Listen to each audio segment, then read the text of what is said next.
Hello everyone, in this video I will tell about an article with title Bilingual Experiences of a Deaf Child by Judy Williams, Gallaudet College, November 1968. This case discusses a child named Daud who was born deaf just like his parents. His mother was born deaf and his father lost his hearing at the age of 6 months during an attack of whooping cough, which could be a sign that he was easily susceptible to deafness. When Daud was born, he showed so much alertness with his eyes and was so unresponsive to normal sounds, and then they knew that he was like them. His mother thinks that the main concern was not his inability to hear, but was instead how well he could live within the hearing world. His language acquisition was far more important, since this could open many channels for him, including speech, lip reading, manual communication, and writing. So his mother started talking to him like all mothers do, cooing, babbling, singing nursery rhymes, and others, but her added signs and finger spelling while doing all this. When he was 9 months, he finally expressed himself clearly in sign language. By the time he was 1 year old, when he was able to identify about 15 different things in short sentences. At 25 months, he started reading, and when he was turning 3, he had 500 words in his reading vocabulary and loved to read pre-primers and beginning to read books. His language developed in the simultaneous sense, that is, through lip reading, finger spelling, printed matter, and signs.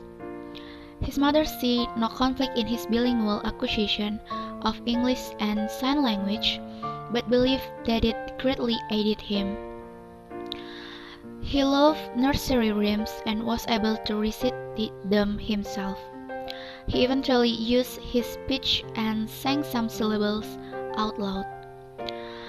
In this case study of a young deaf child, his mother relates his progress in language acquisition through the use of signs, finger spelling, speech reading, and auditory training.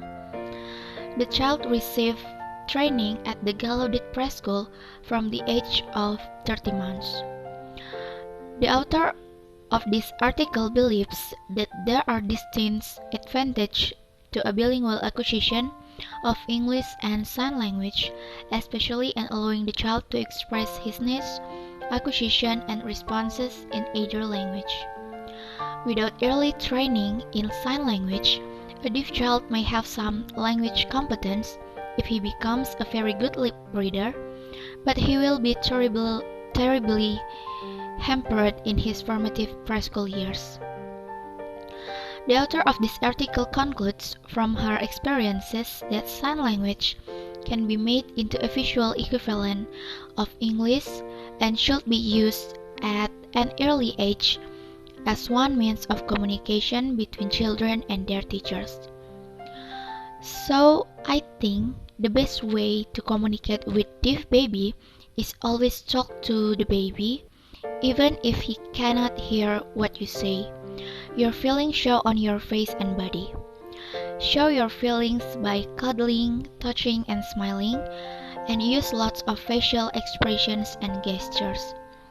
Then tell him that you love him and are there to take care of him. I'm very interested in these cases like this, and the way their parents communicate with deaf babies really makes me touched, especially when seeing the language acquisition that baby get and how they respond their parents are around them. So I think that's all from me. More and less, please forgive me. Thank you for watching and see you.